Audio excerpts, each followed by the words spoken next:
Talk 100.3 Shri Madhusudan Sai हमारे साथ the founder of one world one family humanitarian mission. बहुत बहुत शुक्रिया. Thank you so much for being with us today Sai. There are so many things in our mind, but first thing I would like to ask you, when I heard about the mission, ji. the food, the healthcare, the education, wanted to know whether you're a human or a superhuman to do all of these things. Namaste to everyone, all your listeners. See, I think when you have the power of love with you, any human can become a superhuman. And that's the proof of the concept in this mission. And today, as we serve millions of people around the country, around the world, I myself cannot believe that all this has happened in just 10 or 12 years, actually. Right. And this is only because so many people have been touched and transformed by this very idea of selfless love and service, which was taught by Bhagwan Sri Satya Sai Baba, whom we follow. And that has actually given us the super strength or whatever super powers, if you may say so. Yeah. But the truth is that I think the greatest superpower that exists is pure love. And that love itself is quite capable of achieving what it sets its minds on. So I think all the people who joined us over the period were moved by this love. Right. And that's how all this has been done. So that's the whatever secret sauce. It is so amazing to have you in front of you, able to speak. There are so many things that we face in our day-to-day lives. One of the aspects is that when we try to connect with ourselves, we kind of make it a task or an action to take. Whereas we forget that, every day we can. Is it possible for us to probably, 1 month we take a vacation, we try to connect with us and we come back, as you mentioned about, selfless love?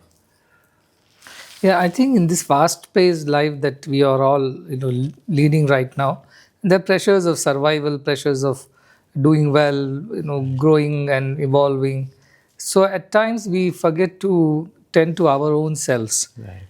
And I think, there is one way to take a break or retire at 40 or whatever the new thing is. But that's not sustainable, you see.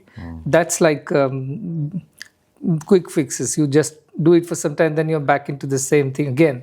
But I think a more sustained effort to balance yourselves and to, as I said, give yourself the necessary time and poise that helps you to kind of collect yourself and gather yourself and come back again in a better way. That is not a yearly exercise. That is not something that you should do once in a year or 5 years. It is a daily practice. So we recommend, or rather I recommend, that you on a daily basis do some of these practices which help you to sort of center yourself every day. And then you can act better, you can think better, you can speak better. And these are basic, simple practices. So if you believe in a higher power like God or in whichever way, that really helps, because then you feel very assured that there is something greater than you, which is in charge, which is going to look after everything. And then you start believing in that, and then you really see that you feel very comforted. But those who do not have that idea, they still have to kind of, center themselves every day through simple acts. I call that a 1-minute meditation, even if you don't have 25, 30 minutes. Wow. Just sit down and just go through whatever is running in your mind. Just sort that out, like you sort a bookshelf or your own cupboards. What is necessary, what is not at all necessary, and what is, it's okay even if I have it. So ABC kind of things, which you do on your desktop, which you do for your mobile phones. So I think sorting yourself out every day, it's a very important exercise. And that means you only retain that with you in your mind, which is extremely important for you. And that which is unproductive, unnecessary, sometimes even a drag on your energies and resources, they have to be kind of shunned. You have to be that way a bit hard on yourself to get rid of those, whatever the baggage that we carry all the time. And then there are those which you haven't decided upon yet. So keep them in the middle one, but do this on a daily basis. And as I said, if you believe in something higher, it really, really helps you. But if you cannot do that, at least do this sorting out every day. And do a closure to the day. When you begin your day, take that minute off to just sort yourself out. And this is what is your A priority items. You want to do this today. And these are B. If you do it, good. If you don't do it, it's okay. And there are these C things which you shouldn't be doing. Right. So, you keep doing this exercise every day. And end of the day, when you come back, whatever would be the time, you have to have a closure to the day. Right. So you again tell yourself, you look at whatever has happened during the day and whatever you have planned to do the next day, just sort that out again. So your mind is very sorted, and when you go to sleep, you have a good sleep. And then you wake up with a kind of very refreshed to again attend to your duties. But most of the time, what happens, we put one thing into the other, and then it's all a big mess. So it's like, all your clothes are messed up in your cupboard. Right. And in the morning, you want to go to office and you're just searching for that blue shirt that you want to wear. But that you see every other color other than that blue. But it's there somewhere inside. You just didn't sort it out the previous night. So thoughts are also like this. Your emotions are like that. And that which is not good for you, you must get rid of it. The earlier you do it, the better it is. Don't hang on to it for too long. And as you mentioned, all these things, the realization that happens, it happens with age, is what I've noticed. When you're younger, you really want to prove, you want to build your career, you want to achieve so many things. That realization comes when you have achieved certain aspects. And then you want to probably do much more than keep yourself surviving. So your thoughts on that? I know, you're right. I think that Maslow's hierarchy is there. You start with your basic physiological needs, your food, and then your safety needs, then your belongingness, then your expression, and finally actualization. So yes, we all grow in that hierarchy of things. And the earlier you reach the higher goals, the better it is. Because for too long, you can't be stuck in just food safety and security and things like that, which unfortunately is the case with so many people around the world who are poor or who are not having the same opportunities. They struggle with these basic hygiene things for most of their lives. So I think for them, we have to be very sympathetic. But all of us who have got better opportunities, we have already crossed that stage. And you have to draw a line somewhere. You see, if you don't draw a line, you're never done with your desires. Now, there is always something else to go after. And when you give yourself such ordinary targets in life, such ordinary challenges, which is to upgrade your car or to make a bigger house or have 4 more holidays and parties, they will give you some limited happiness only.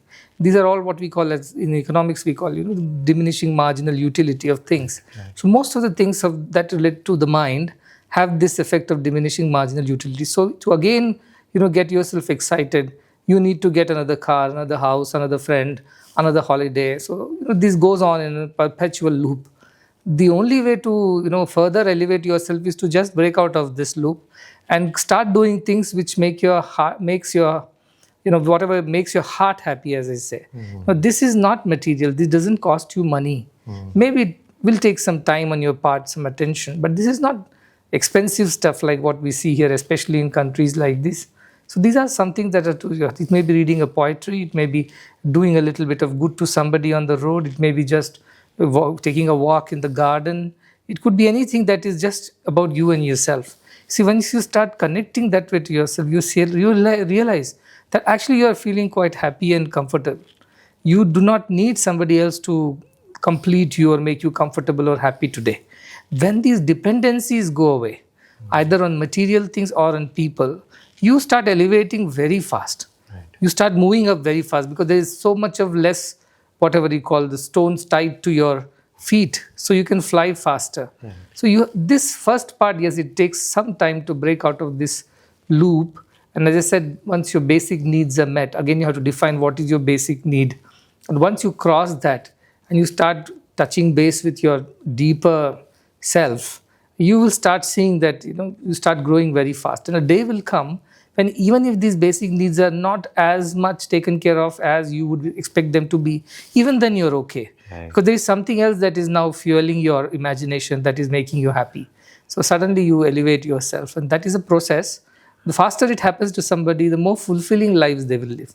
If it happens to you at the age of 70, I think there is very little to enjoy. Right. But if it happens to you at the age of 40 or 30, or even younger, you have found your true happiness. And I think that the life is a great, whatever, it's a picnic, it's joy. As they say that, true happiness lies when you serve others, when you make other people happy. Yes. And there are a lot of misconceptions on that in terms of giving back to the society. It is only when you attain something you want to give back to the society. And that is one idea which I'm not completely convinced with. You can actually start whenever you want to start. And if you can, you can. Yeah, yeah. Your thoughts on that, Yeah, I think Sai? this is a big dilemma, and most of the people do not know when to start giving and how much to give, because they always think, "What if I need it? What if?" Correct. So they never are sure about it. But as you said, somewhere you have to start because this gives you joy. And I give everybody a simple formula. It's a thumb rule. So give as much as you are aged, in the sense whatever is your age, give that much of your time, resources, talent, your treasure, whatever you have. So you're 25, keep 25% of your time, energy, resources for the greater good of others. 75% is still for yourself, and yourself in the sense your family, anything that is related to you. Right. Then you're a 50-year-old, try to give half of your time and energy and resources for people and other half for yourself. So I'm very happy with those who want to retire at 40 or 50 because then they can spend so much more time on other things, especially doing good to the others. And then you're 80 or 75, you see, you start spending 75% of your time for others' sake and only 25% for yourself and your family or anything that again comes back to you. Right. And finally, when you're 100, I'm sure you have crossed all the boundaries of I, me, mine, and now your life is for everyone. So this was also very interestingly put as 4 ashram dharmas in our scriptures. It's called Brahmacharya, Grihastha, Vanaprastha, and Sannyasa ashrama. So in a lifespan of 100 years, approximately divided into 4 quarters. The first one is Brahmacharya, which is to study. You are a student, you're learning things. The second part is the Grihastha, the family life, where you start earning for your family, not just money, but also name, reputation, whatever else. And then the third quarter is Vanaprastha, which meant you actually moved away to the forest from the society. And that meant you start engaging more in service activities. You see, in those times, people would go to a Rishi's ashram or somewhere and stay there and do some service. But they will start moving away from their family things. So that is the third one, which I call as returning. So learning, earning, and returning. The third phase, you start giving back. And the fourth phase, when you are not anymore young, you can't really do much with your body. You start more of contemplating and withdrawing from everything into yourself. And that is the fourth phase of sannyasa. So if you really see from that point of view, a student can only give so much because the student needs so much for himself. So 75% retain, 25% give. So this model, if we follow and we follow it strictly, then we won't be confused about when to start giving and how much to give. Yeah, but it needs some bit of commitment to yourself. Beautiful. In terms of, the entire way, the entire system that we are living, there are so many issues that we tackle on a daily basis. But if there was one word, one order for everything, we would have been so organized and so disciplined. Yes. Now, the mission that you have, one of the mission is Annapurna Breakfast. The impact is phenomenal that you see. If you could tell us about food in terms of the broader perspective, in Yeah. terms of the system, how can we regulate that better, get better nutrition for each one of us? Yeah.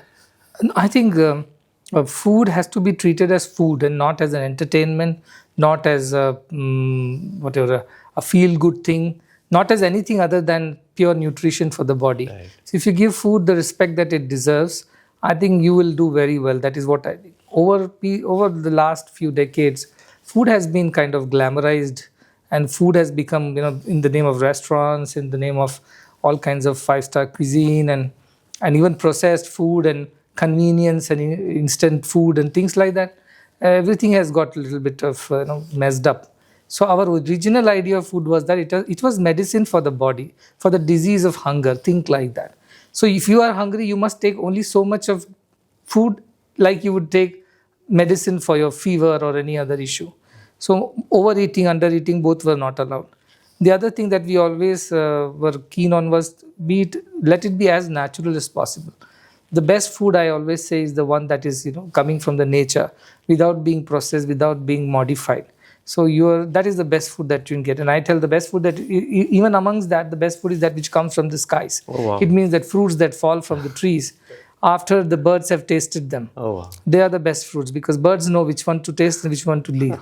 So there is an intelligence at play. So our ancestors lived like that. The majority of the food was raw food and very little was the cooked food. But today things have changed. Not just cooked, they are highly processed. And if you satisfy your taste buds, then naturally your body goes for a toss. So most of the health issues is because of nutrition. So nutrition is the word. And while we serve the undernourished children in the rural areas who do not even get 2 square meals a day. That's one kind of malnutrition. The other kind of malnutrition is the urban kids. They eat all kinds of things, and they are getting into other diseases, lifestyle diseases. So this is the other end of nutrition issue. So both need help. The lower end needs the help with the right kind of nutritional products, and ours is a very scientifically designed, fortified ragi based drink, which gives you almost 50 to 60% of your daily micronutrients like vitamins, minerals, and several other things. So that takes care of the child's nutritional needs. That's on one end, but that's only in the morning when they go to the school. And the urban kids, of course, I have to tell the parents they have to get themselves a bit of education on what kind of food to give to their kids. And food that is totally fresh from the farm, unmodified, unprocessed is the best. The second best food is, even if you cook it or modify it, let it be at your home. It should be fresh. Within 3 hours of cooking is what you should eat. After that, there is too much of bacteria and that causes issues. And stored, refrigerated, or highly processed or preserved foods are not at all good. Most of the people in India, now there is a view that by 2050, we will have 20% of the population which will be highly obese and into all kinds of lifestyle diseases. And this is equally good for most of the developed countries because our lifestyles have changed, you see. So that is going to be a major health problem for most of the country. And that means it will lead into people's productivity, it will lead into national whatever GDP, and also it will at the same time cause healthcare burden. But if we can take charge of our nutrition, I think that would be the best thing to do at this point in time. This is my advice to everyone. And also, when it comes to kids, it's such a difficult task for most of the parents to not make them eat the junk foods which are available. So what are the things that parents can, because time and again with my son, I give him that 5-minute pep talk. If you eat this, this happens. But then that pep talk fades away. Is there a solution that, parents can adopt, especially living here? Yeah. First, the parents should follow the food advice which they give to their kids. If the kids find you eating in hiding chips, and actually they're going to come after you. They say, you say, but you don't do it. I think first sacrifice has to be from the parents' side. Right. And on the kids' side, I think kids are kids. They deserve some of the nice things. We don't want to deny them all of it in the name of nutrition. But I think moderating it, in the sense when they do something good, they can be incentivized. That you will get this, what you like, only and only if you do this. So that kind of small carrot and stick model, sometimes you incentivize them, sometimes you deny them their favorite foods that they ask for, especially these processed ones and packaged ones. So once in a while, it's okay. It should not be in excess. That's what we are saying. You can't be eating out of tins and packets all your life. That's not the life that we're talking about. But as parents, do allow them. Otherwise, they will get angry and they will feel denied and deprived. That can lead to a lot of childhood traumas and frustrations I've seen in kids who hold their parents responsible even after growing up for denying them a movie or denying them a toy or denying them some eatable like this. And they hold it against them. So I don't think we should go that far. At the same time, be cautious and make it more like an incentive for them. Then pep talks don't work, because children don't need that. You just need to incentivize them. They do good things, give them something of their liking. They don't do the right things, deny them that for the next time. Some kind of model like this. Amazing. Let's come to healthcare. The work that One World, One Family is doing, humanitarian mission, it is phenomenal again for the children especially and for everyone. In regards to that, you're also giving free education as well. So how is that, panning out for you? Yeah, I think education is a fundamental right. That's what I believe in. That everybody who is born must be having an opportunity to get educated in whatever field that the person wants to get educated in. So we should not just make education available, but we should also be making it equitable, in the sense, if I want to be a singer, I should be able to access an education which makes me a good singer. Similarly, an engineer or doctor or whoever you are. So that kind of education is what this straight jacket industrial kind of education, which comes in government schools. It's no good, because at the end, the child may not be enjoying it. So it leads to mediocrity in the society, because you're doing something other than what you're born to do. And that is why most of the societies, the levels of the quality of society starts falling. And then there are frustrated professionals who are always angry and not happy with their work. So that leads to all other issues. So education, one, yeah, it should be for everyone. And if their parents cannot afford it, the society must come together to provide them. Because it's an investment that you're making in your society's future. You want more well-educated, well-cultured, well-behaved people in the society. You do not want criminals, goons, and thugs around you who have not been educated or schooled or taught about the basic civic things. So that is why education is a collective effort. It's a collective investment that everyone should make. Of course, governments take your taxes and then they are supposed to invest in education. Most of the governments are unable to implement it in the letter end. They just are doing a very ordinary job of it, because of which there are inadequacies and, as I said, inequalities. So charity organizations and much more education driven organizations like us, they are very focused because they're very passionate about what they're doing. So I think they are supported well. They can fill these gaps. They can work with the government system. They can also work individually or privately and start improving the system from inside. That's possible when we have a collaborative approach to it. I call it as a Sarkara Samaja Samstha model.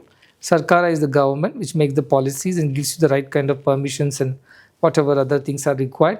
Society is the general society which invests in this kind of education, not merely by the taxes that they pay to the government, but by making that extra effort. And then there are samsthas, which are organizations like us who are very passionate about education. So they should be given the driver's seat. So if that happens, I think things will start falling in place.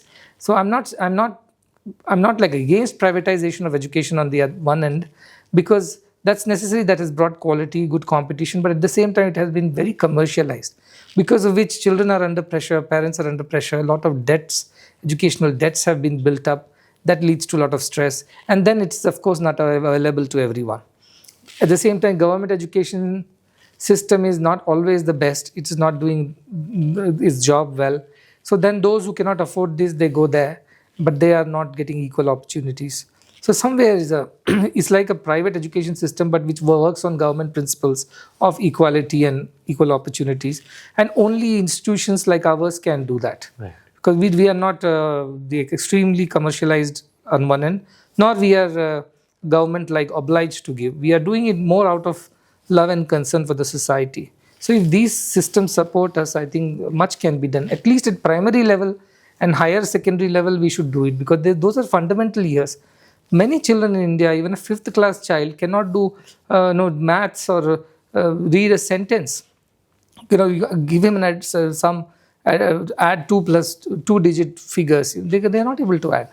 Forget about multiplying and dividing. This at 5th standard, when you should be doing multiplications and divisions and maybe learning fractions. They can't even add 2-digit figures. They cannot read one single sentence in English. So this is the quality of the system. So how do you expect them to become good professionals tomorrow? How do you want your society to grow? Then when they do not get good education, they will naturally go and do other things. We won't give them jobs because they're not qualified. Now they also have to eat and survive. So then it would be beg, borrow, or steal. So that is the society we will build if we don't invest in education. I think you are doing a phenomenal job. A big thank you on that part as well from all of us. Over here, a lot of people, as you did mention that, what are you born to do? What is your purpose? Many have this purpose that we'll come here to this place, we'll earn a lot of money, we'll build a house back home and we'll go back. Yes. That has shifted now to many living here, buying a house here, moving to other countries for education. So what I'm trying to say is the financial need to come to another country, is that something that you could find your purpose in your life? I think one is, as you said, the survival pressures are there.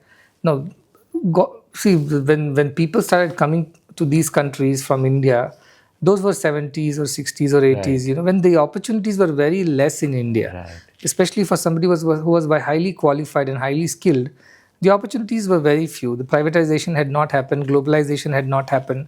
Most of it was public sector enterprises where people had limited opportunities for growth. So naturally, there were a lot of people who were disillusioned and they sought greener pastures. And that time, the idea was I earn some money, I go back and have a safe retirement in my own. But then now they have kids who are studying here and they have culturally got, they've got totally modified. So They cannot just go back and adjust with the same old things. So that has become a dilemma for most of the people. They can't stay here, they can't go back. So Right. that's become another issue that I totally see it in people here. What is the solution? As I said, somewhere we had to draw a line. I think we forgot to draw the line, or we drew only dotted lines. There were perforations and things slipped out of control. Now the kids are kids, they want to pursue their career. I think you have to detach the two things, saying that what you want in life versus what your kids want in life. You wanted a safe retirement, a secure retirement with enough savings so that you don't have to worry about your last years. If you have achieved that and then your heart says you must go back to your country and do something nice over there, live a peaceful life, just do that.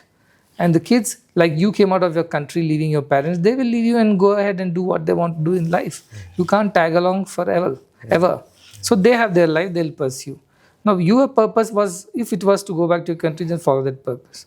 Now, for these young kids, I always tell them, find your purpose, because your purpose is no more survival.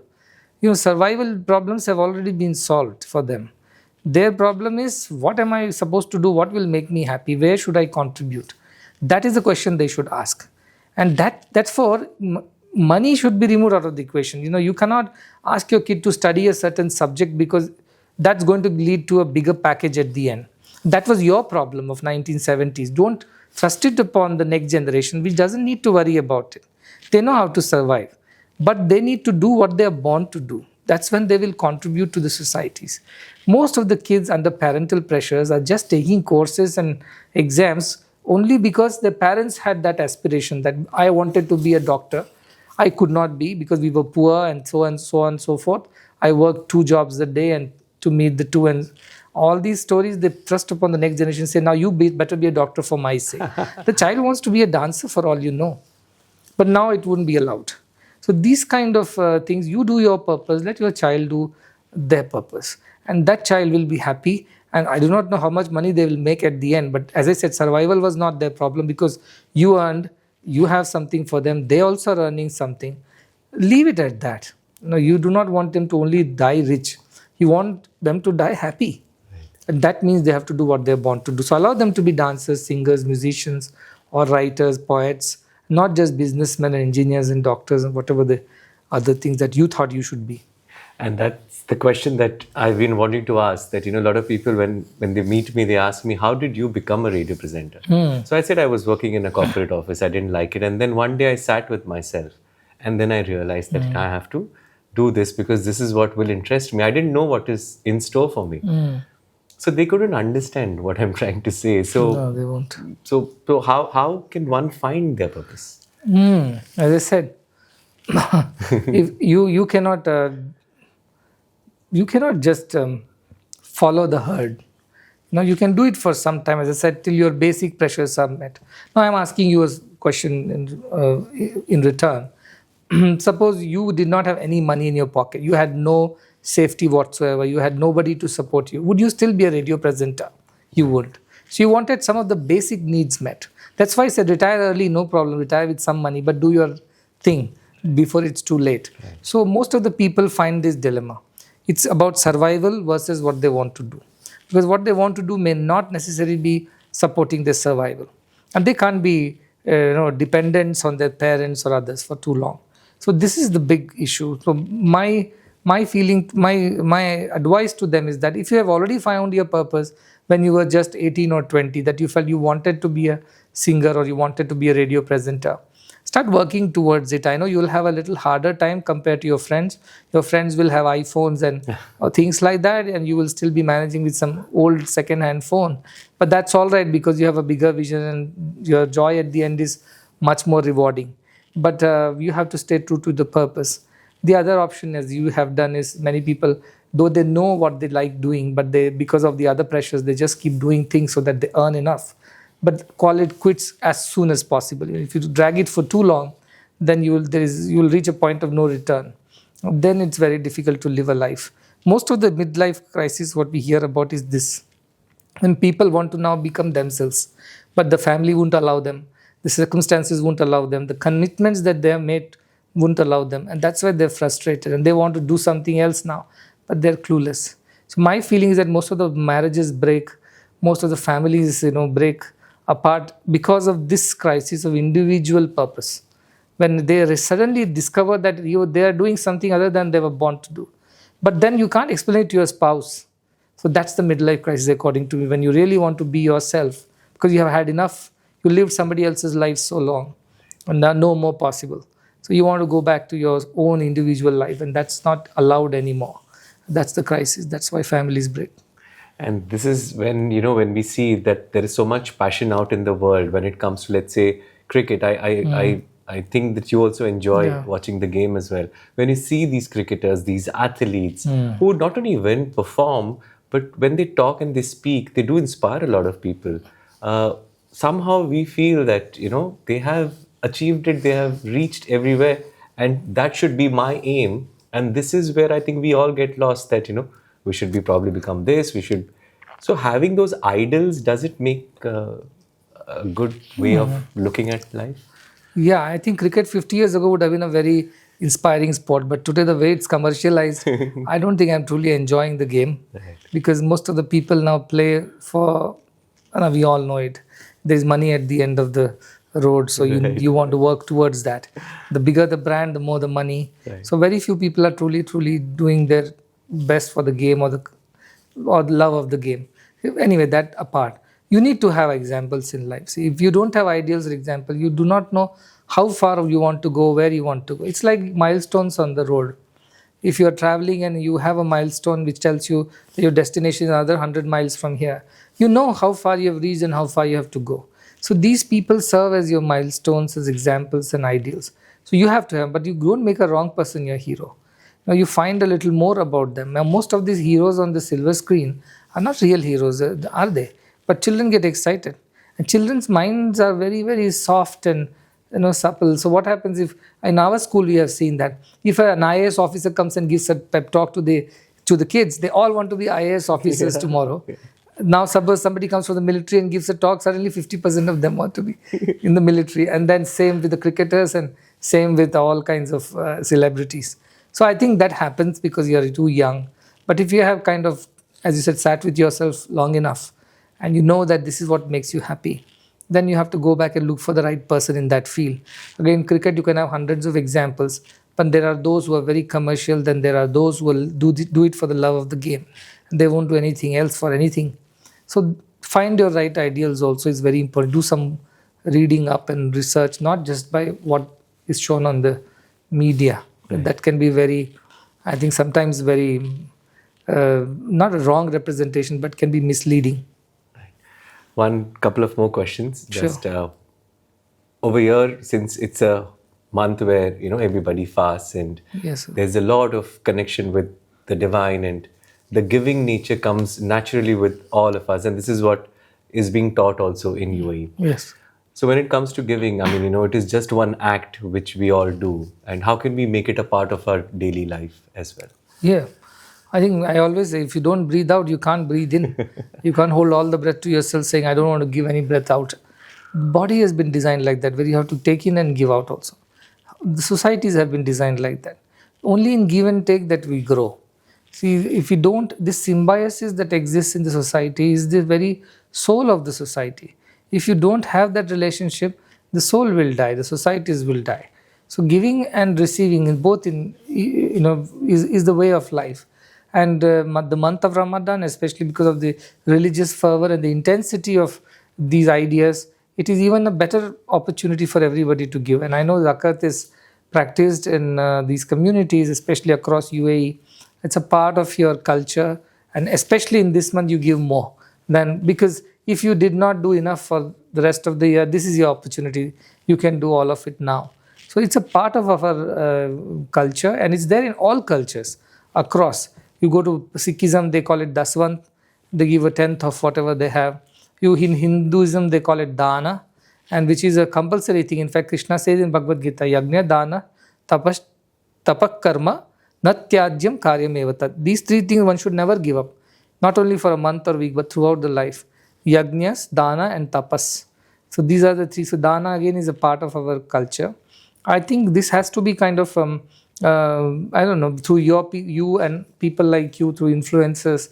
I think it should get a little more attention, and probably if it should be glamorized a bit, because giving seems like a painful thing. You're giving away something that you've earned with so much of difficulty. I don't want to part with what I have. So that feels like a painful exercise, but then only after giving that actually it gives you a lot of pleasure, it gives you a lot of joy. But if give for the right cause, and if I can give a piece of advice, in our scriptures it is written how to give. It says Shraddhaya Deyam, give with great sincerity. There should be purpose in your giving, there should be sincere feelings. Not because somebody is giving, I am also giving. Not because somebody told so, or worst, for exhibitionism. So Ashraddhaya Adeyam, if you don't have sincere feelings, rather not give, it says. Shriya Adeyam, give in abundance so that the other person's needs are met. Bhiya Adeyam, give with the fear that you may not be doing enough. Kriya Adeyam, give with humility that God has given you an opportunity to pass on something that He had given you in the first place. So you're just instrumenting God's will by sharing it with somebody else. And Samvidadayam finally, which means give with the knowledge of whom you are giving, how it will be used, and how it is going to benefit the receiver. So with this kind of understanding, one should give. You can't just pull out a note from your pocket and give to somebody randomly. It's not a random thing. It's a very thoughtful thing. So it's an art, and our scriptures talk about it, that you just can't give, because if you give and they misuse it, whatever the sin of it or things like it will come back to you, because in some way you were a partner in that crime. Even if you were a sleeping partner or unawares, you still are a part of that crime. So give the right way. So that's also is a part of our culture. I think one should give very carefully. Right. Thank you so much. It's been such a wonderful experience, Sai, Thank you. to be with you and to understand so many things, so many perspectives. One last, how can people, be a part of One World, One Family mission if they want to be a part of it? Sure. As a mission itself says, one world, one family. So everyone is welcome as long as they follow the family values. And the values are simply service and spirituality. Spirituality is mainly from the point of view that you believe in something greater than just you and yourself. And you are here to serve others and do the good, what I call as the greater good should drive your motives. So you are part of it. We are in 80 plus countries now. So you will definitely find some activity in some country wherever you are. Unless you're living in, I don't know, the Antarctica or somewhere. But we have a website, oneworldonefamily.org, or you can go to Madhusudhansai.org and you can click there. There are opportunities to be volunteers, and there is no official membership yet, but you can be volunteers, or you can put in your request that you want to start a project in your place and you also need a support. Oh, wow. So maybe we can then put few people in around that area to do that as well.